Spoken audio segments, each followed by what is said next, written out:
वज़ीर आला पंजाब ने मरियम नवाज ने 7 लाख तलबा को ऐनक और हियरिंग एड फ्राहम करने की मंजूरी दे दी है। मज़ीद तफसीलात जानते हैं डॉन न्यूज़ के नुमाइंदे अदनान शेख से। अदनान, क्या तफसीलात हैं आपके पास, आगाह कीजिएगा।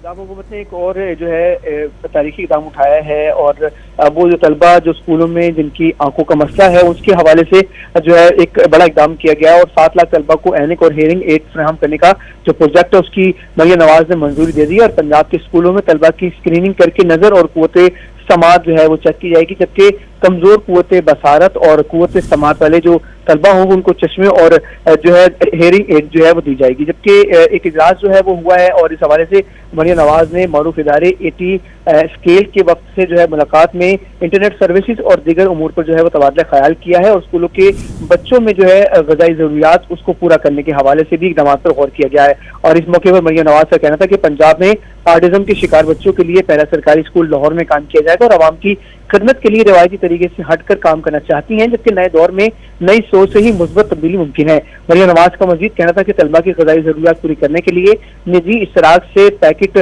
मुल्क जो प्रोजेक्ट जो है उसको शुरू किया जाएगा, जबकि लाहौर में मुफ्त और एमरजेंसी वाईफाई की सूरत जो है वो दोबारा शुरू की जाएगी, जबकि उन्होंने जो है अवामी खदमत का विजन जो है उसको बढ़ाने पर भी जो है इत्तफाक किया है। जी अदनान शेख तफसीलात से आगाह कर रहे थे, आपका शुक्रिया।